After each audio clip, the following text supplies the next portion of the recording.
Good morning, good afternoon, good evening, and good night. Ladies and gentlemen, welcome to Life of Logan TV. If this is your first time here, you didn't stumble across this channel or this video by chance.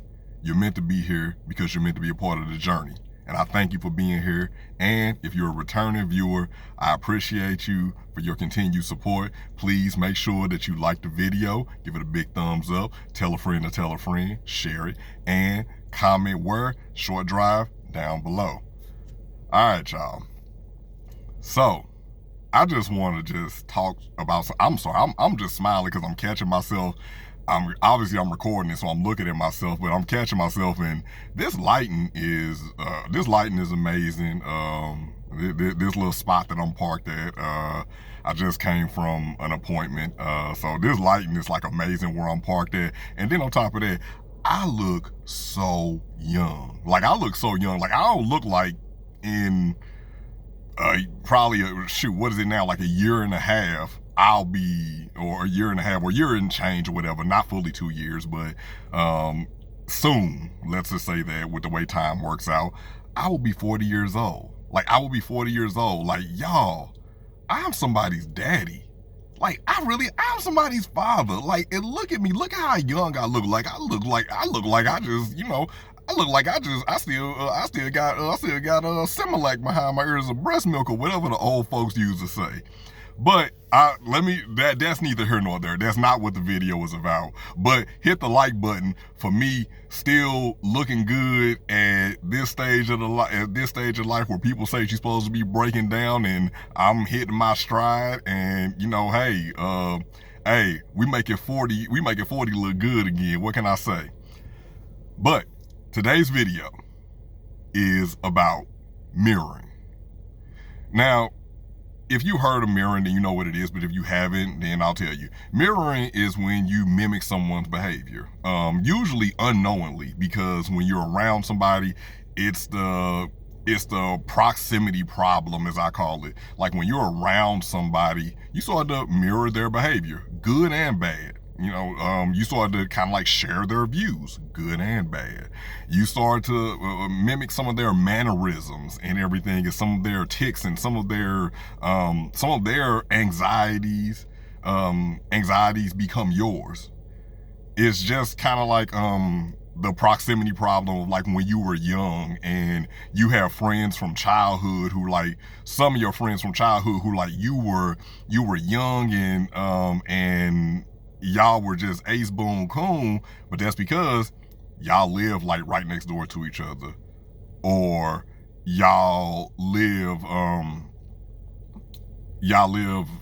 somewhere. Y'all live right next door to each other. Y'all live like, y'all grandparents or something like that live were close to each other, or were friends, or like y'all parents were friends or whatever, and y'all ultimately became friends because you had these people in common, so you really had no choice but to be friends. And then when you got older, you grew apart, and it's just like, dang, why did we grow apart? Well, because we had nothing in common. Our life just moved in different ways. But mirroring is something that happens when you're in relationships usually, but sometimes it happens during friendships when you're young, high school, when you're in like that young impressionable age, and they say it's important to not fall in with the wrong crowd, because you'll fall in with the wrong crowd, even though that may not be your lifestyle. You just end up mimicking it.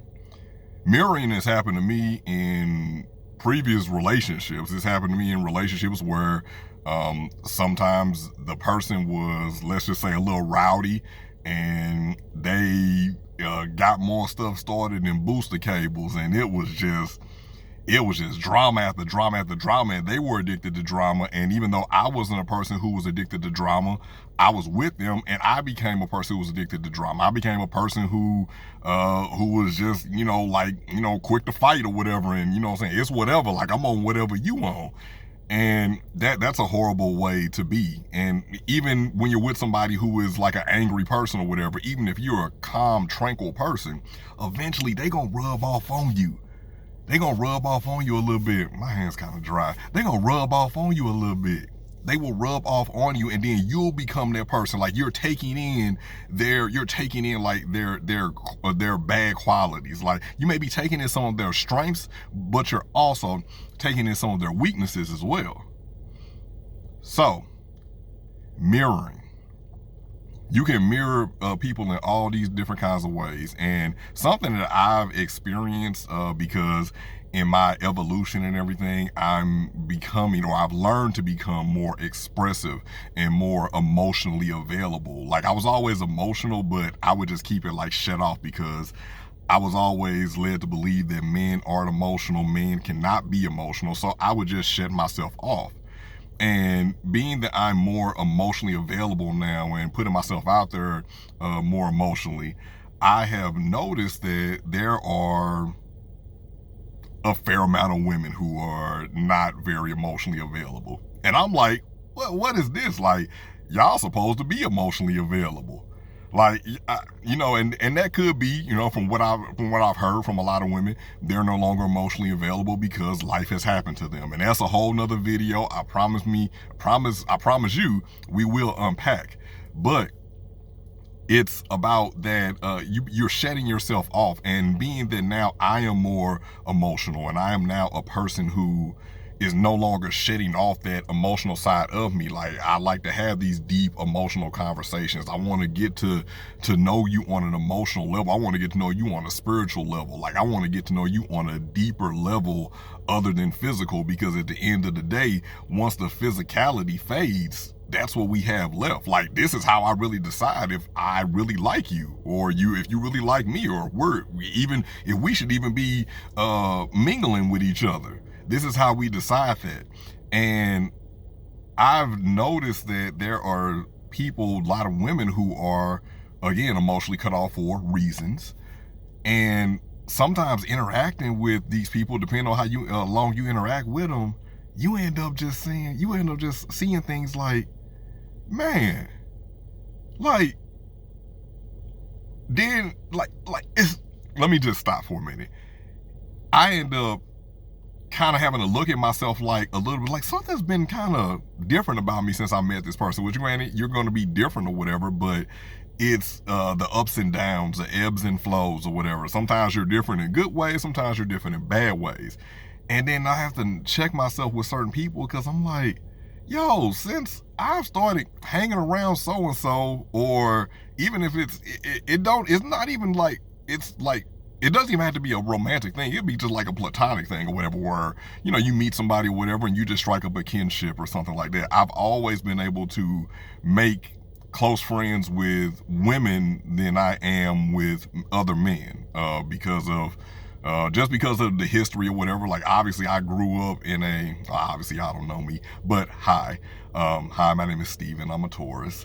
I grew up in a house full of women. It was me, my grandmother, my aunt, and then it was my mother, and then my grandfather was there too. But my grandfather, he was old school. He was working all the time, so he wasn't really there like when I was there. So he would, like, he maybe might drop me off to school or pick me up whenever I didn't walk to school or ride the bus. But by the time I got home, he was sleeping because he worked third shift, and so it would just left me there with these all surrounded by these feminine energies. And even in school, like even back in elementary school, like I used to always hang out with like all the girls were like, hey Stevie, come play with us and stuff like that or whatever. So I would just go over there and play with them, and they would be running around trying to chase me and stuff like that, trying to tag me and stuff like that. So I was just always able to have these type of relationships. And from everything I remembered about women growing up, they were always emotionally available. Well, at least from what I remember, you start to piece things together in your mind. You just like, you start to see kind of like changes in people. Like I witnessed my mother become like emotionally unavailable because of things that happened to her in life. Not just from dealing with other people, not just from dealing with men, but just because that's the way life kind of hardens you. And now as an adult, like I kind of like deal with certain people, and I'm just like, why am I acting like this? And I'm like, that's because their emotional unavailability is rubbing off on me. Like I didn't notice it before that I was maybe dealing with a woman who was, or even friends with women who were emotionally unavailable, or just even if we were coworkers or something and we just interacting, just shooting the stuff or whatever over our 8 hours spent together. you don't realize certain stuff like that. You don't realize you're mirroring certain stuff like that. And then you become emotionally unavailable. Like, I didn't realize it at first because I never really was emotionally available. But now that I am emotionally available and I'm invested in being emotionally available, I ran across people who I'm seeing now like, oh, you're not emotionally available.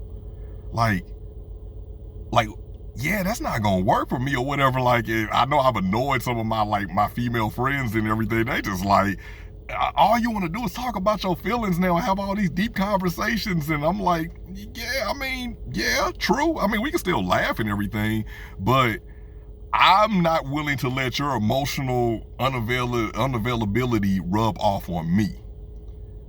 Like, I feel like if I'm gonna be in your life, I'm gonna be a part of something that's gonna uplift you. And we all have to learn the art of expression. We all have to learn how to speak in certain ways and just be able and just have that healthy communication. We never want to be shut off, because I will tell you, me personally, I have spent a large chunk of my life in darkness, and I'm going to spend whatever time I have left on this earth. I don't know how long that may or may not be, but whatever time left I have on this earth, I'm going to spend my time shining the light and lighting it up.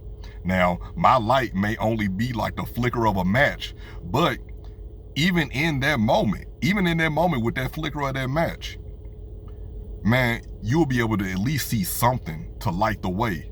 So I may not be able to lead you all the way to it, but I can at least give you that flicker of light where you can just observe for like a quick second and say, okay, this is where to go.